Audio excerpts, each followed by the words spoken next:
Alors, je m'appelle Emeric, connu un peu plus sous le nom de Simri Adil, je suis musicien.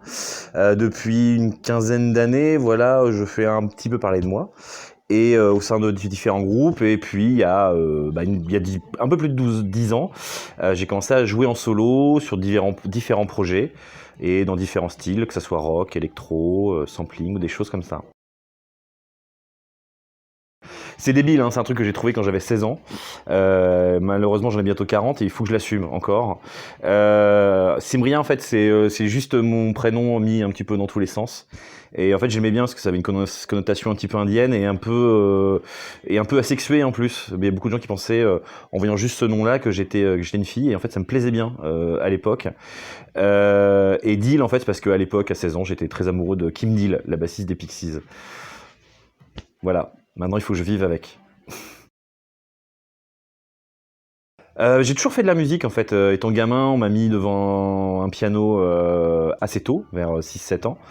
Mais moi, je voulais faire de la guitare, tout ça, comme tous les gamins, je pense. Et donc, je me suis mis à la guitare après. Et puis, j'ai commencé à voir que je pouvais écrire des chansons, notamment quand j'étais ado. Période où on est tous un peu, enfin tous, je sais pas, mais en tout cas où moi j'étais un peu troublé. C'est un âge un peu difficile, hein, donc la musique, c'était mon moyen d'expression. Et puis petit à petit, je me suis rendu compte que non seulement c'était mon moyen d'expression, mais ça intéressait 2-3 personnes. Donc je me suis dit, ça serait pas mal si je continuais. Donc depuis, j'ai jamais vraiment arrêté. Après, au niveau du parcours, c'est ça qui est rigolo. J'ai commencé par faire du rock un peu, pas primaire, mais un peu punk mélodique, on va dire. Mais ça m'a ouvert plein de portes sur beaucoup de choses, et notamment sur les choses que j'aime. Et en fait, surtout, le truc, c'est que moi, je suis avant tout très mélomane, donc en fait, il y avait toujours ce côté, j'ai envie de faire les disques que j'aimerais bien écouter moi-même, en fait. Et donc, du coup, c'est ça qui m'a toujours guidé, de me dire, putain, j'aimerais bien écouter un album comme ça. Et donc, du coup, au lieu de me dire, est-ce que je peux le trouver? Je vais le faire, c'est plus simple. Et c'est plus amusant, surtout. En général, c'est très solitaire, hein. J'ai un exercice assez solitaire. Ouais, c'est souvent seul. Ça m'arrive de co-composer avec d'autres gens, mais l'exercice m'est beaucoup moins naturel. Il y a moins de fluidité. Et puis après, il y a plein de méthodes, hein. C'est-à-dire que quand je fais de la musique, quand je fais du rock, c'est plutôt, je suis tout seul avec ma guitare et j'essaie de trouver des mélodies, les accords, les paroles qui vont bien ensemble. Quand c'est de l'électro, c'est moi tout seul avec un sampler ou avec un PC en train d'essayer de me débrouiller pour assembler tout ça, mais c'est un exercice qui est assez solitaire. Après, j'aime bien avoir l'avis de gens, c'est-à-dire que c'est bien d'être en groupe pour ça, parce qu'on ramène des morceaux et ils vont nous dire ouais, c'est bien, c'est vachement bien, ou ouais, non, c'est pourri. Et puis du coup, on peut se dire, ah tiens, il y a peut-être ça à améliorer, peut-être ça à améliorer. Pour le dernier album, pour Tepaz, par exemple, c'était bien d'avoir un petit peu l'avis de ma chérie avec qui j'étais en confinement, et à qui je faisais écouter très régulièrement ce que je faisais, qui me disait, ah, c'est pas mal ça.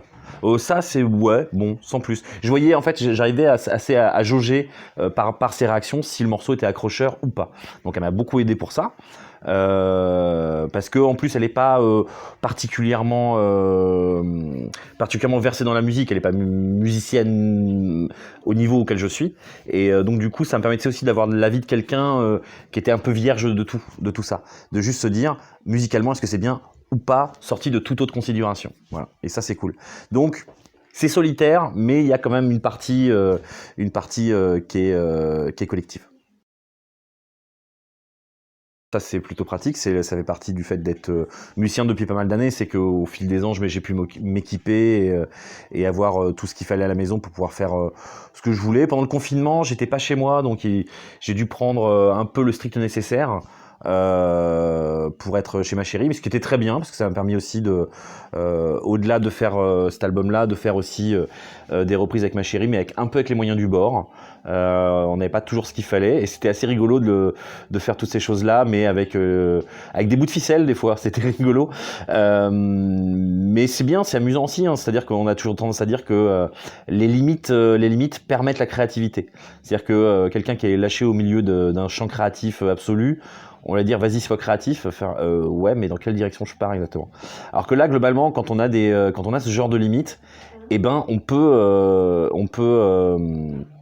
on est forcé d'être créatif. On est forcé de se dire, il y a des limites certes, mais au moins ça me fait un chemin. Et ça c'est cool. T'es pas, c'est l'occasion d'en parler.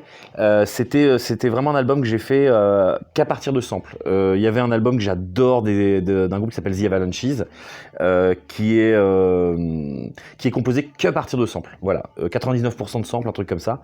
Et je me dis, ça serait génial si je faisais ça. Donc pendant le confinement, le truc c'est que je savais que ça prendrait énormément de temps, parce qu'en fait ça veut dire écouter beaucoup de musique pour en tirer des fois quelques secondes de ci de là et les assembler. Et du coup, le confinement m'a permis de prendre ce temps-là pour faire cet album. Et en fait, la plupart des samples venaient de trucs que j'avais trouvés sur du vinyle, des choses comme ça. Et voilà, on m'a soufflé l'idée en me disant « ça serait cool de le faire en vinyle ». Et effectivement, je me suis dit « Mais oui, carrément, en fait, clairement, ça serait boucler la boucle ». C'est-à-dire que tous ces petits bouts de morceaux reviendraient sur leur support de base, c'est-à-dire le vinyle. Et donc, du coup, je me suis dit « Bah ouais, c'est pas mal, c'est une bonne idée ». Par contre, le vinyle, ça coûte super cher, ça coûte méga cher. Donc du coup, il va falloir trouver une solution. Et la solution, c'était le crowdfunding, tout bêtement. Donc du coup, je suis passé par un site qui est spécialisé là-dedans, dans vraiment le crowdfunding de vinyle. Donc du coup, on peut directement commander chez eux. Et au bout de 100 commandes, la production du vinyle part, quoi, en fait, tout simplement, débute. Et donc moi, du coup, je suis assez impatient de voir si ça marche, si ça a marché ou pas. Si ça marche, vraiment, ça serait vraiment un super rêve, quoi, parce que je pense que pour tout musicien qui est un peu versé dans tout ce qui est un peu authentique, avoir les choses vraiment sur du vinyle, c'est quand même autre chose que du CD. Du CD, j'en fais depuis des années et des années. Le vinyle, ça serait une première. Il y a ce côté très authentique, très vintage. Et il y a un côté très analogique dans le vinyle, c'est-à-dire que le vinyle, c'est tout bête, c'est vraiment un sillon qui fait vibrer une aiguille, qui fait vibrer une membrane, qui fait vibrer l'air, et ça fait de la musique. C'est magique. Alors que le CD, c'est du numérique, c'est un fichier, quoi. Donc c'est un peu moins glamour, quoi. Le vinyle, c'est un peu sexy, quoi. Alors j'ai une page Facebook qui essaie d'être un peu active, même si en ce moment c'est avec le Covid, c'est un peu, il y a moins d'activité, hein, clairement. Une page Insta que je ne mets jamais à jour. Voilà, si vous voulez voir ça, c'est formidable. C'est un espèce de record que j'essaie de tenir. Ça n'a pas bougé depuis 6 mois. Je vais essayer de tenir un an, on verra. Et puis c'est tout. Mais c'est déjà pas si mal. Et une chaîne YouTube, sinon aussi, avec quelques clips, des choses comme ça. Et une chaîne Bandcamp sur laquelle il y a toute ma discographie, avec beaucoup de choses gratuites dessus. Donc si jamais même tes passes vous intéressent pas, il y a d'autres choses à voir et à écouter surtout. Et ça, c'est plutôt cool aussi. Merci beaucoup.